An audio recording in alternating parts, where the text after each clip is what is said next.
A blessed day, everyone. My name is Brother Kix, and welcome to another episode of HUGOT Lines. Thank you for joining us again. I hope all of you are doing great and feeling blessed wherever you are. Today, very timely and relatable yung ating pag-uusapan because a lot of people are having difficulties trying to achieve this. Or baka naman kaya sila nahihirapan is because ayaw lang nilang gawin. For today's episode, we will talk about correcting our mistakes. And our hugot line for today is, bakit ba mahirap itama ang mali? Bakit ba mahirap itama ang mali? Or some people would say, sana all tama. Well, we all know na lahat tayo ay nagkakamali. We all make mistakes. Because of our flaws and imperfections, hindi natin maiwasan makagawa ng mali.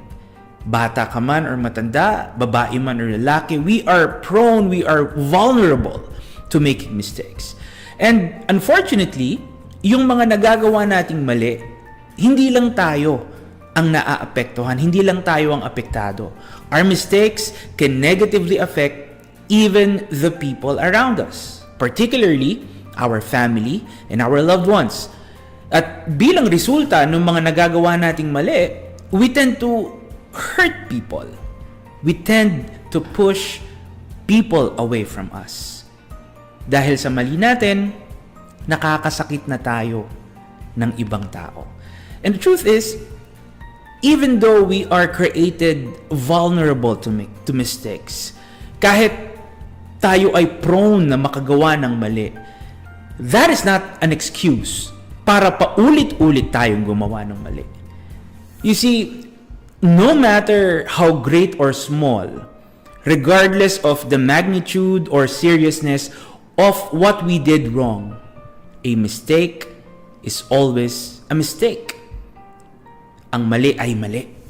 And we are supposed to correct anything that we do wrong. I strongly believe that anything wrong should be corrected.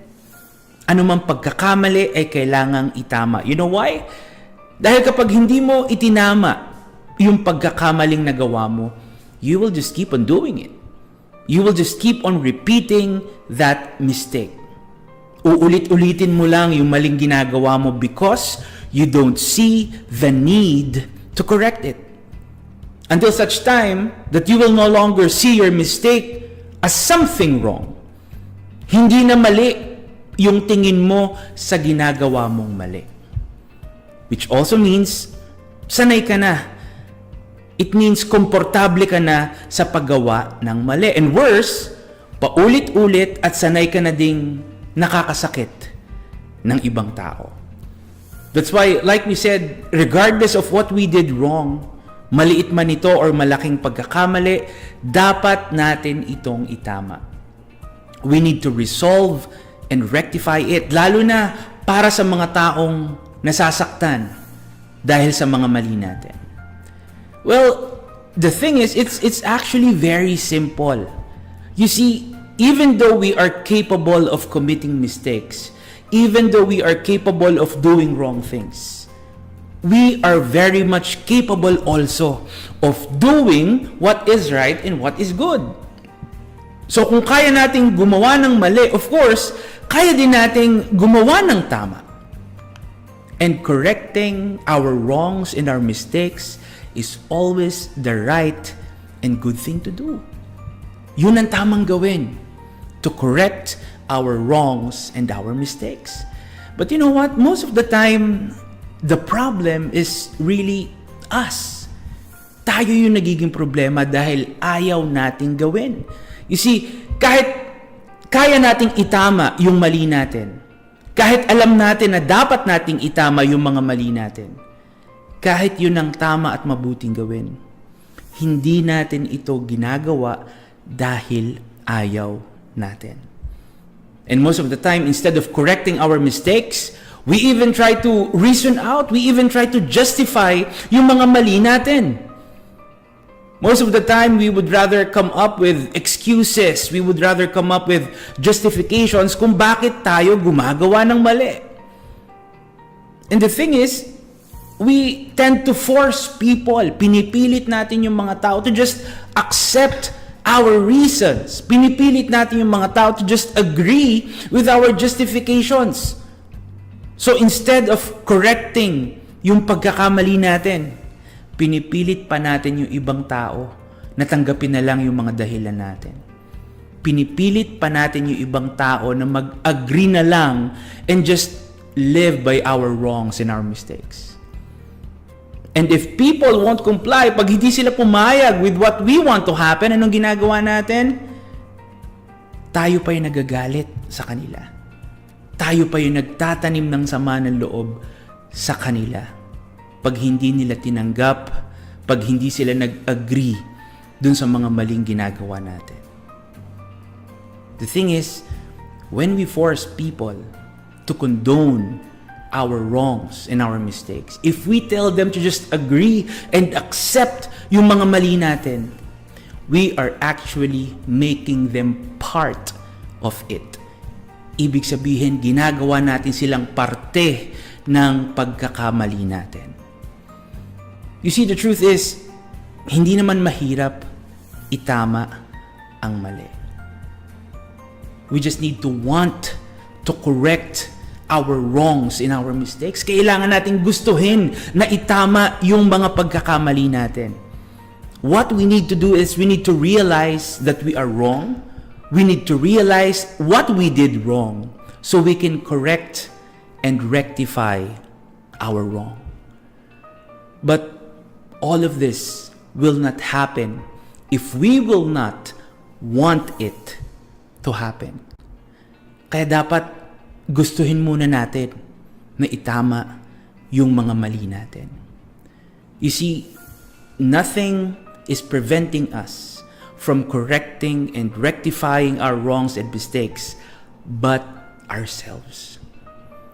Like we said, tayo yung nagiging problema. The problem is us. Dahil tayo mismo yung pumipigil sa sarili natin para itama yung mga mali natin. And how are we doing this?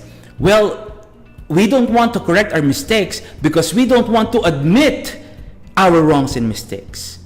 Mainly because pride, ego, arrogance, selfishness, and self-righteousness. Lahat yan. All these are telling us na hindi tayo mali. All these are telling us na wala tayong ginagawang mali. Yung pride mo, yung ego mo, sinasabi sa'yo na wala kang kailangang itama. You know why? Dahil wala kang ginawang mali. Yan ang sinasabi sa'yo ng pride and ego mo. The thing is, a self-centered attitude in a prideful mindset will never do us any good.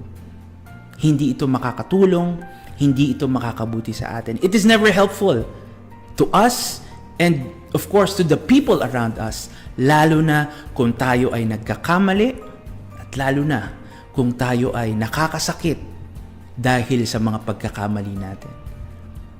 Remember friends, admitting your mistake will not cost you anything. Accepting that you are wrong will not make you less of a person. Walang mawawala sa'yo. Walang mawawala sa'yo kung pipiliin mong aminin at gugustuhin mong itama yung mga pagkakamali mo. In fact, you will gain even more. You know why? Because you will be able to improve and you will be able to better yourself. Let me share with you Psalm 34 verse 14. It says, "Turn away from evil and do good. Turn away from evil and do good. Seek peace and pursue it." Friends, the passage is reminding us about two important things. First is that we are to turn away, we are to reject any form of wickedness and evil. You know why? Para makaiwas din tayo sa paggawa ng masama at ng mali. And second one is that we are to do what is right and what is good. So sa pag-iwas natin sa mga masama at sa mga mali, tayo din ay dapat gumawa ng tama at mabuti. We are to do what is right and what is good. And you know what? Part of doing good is choosing to remain humble and always doing your best para itama ang anumang mali na nagawa mo. Remember friends, we all make mistakes. Lahat tayo ay nagkakamali. But acknowledging our mistake doesn't mean that we are weak. Admitting that we are wrong is not a sign of defeat. In fact, acknowledging your mistakes signifies that you are of strong character.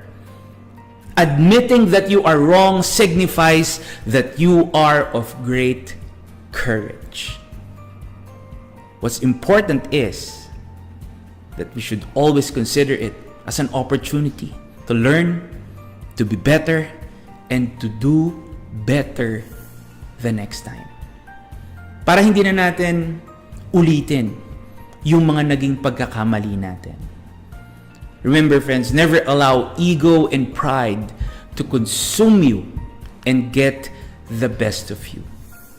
Because at the end of the day, accepting and correcting our wrongs and our mistakes is always the right and good thing to do. Hallelujah! Well, thank you so much for joining us today. And if you have any topic or hugot line that you want to share with us, please feel free to let us know. You can comment here or message us so we can include it and talk about it in our upcoming episodes of Hugot Lines. Alright, so once again, my name is Brother Kicks, and may our Almighty Father Yahweh continue to be with us and bless us all. Keep safe, everyone. Hallelujah.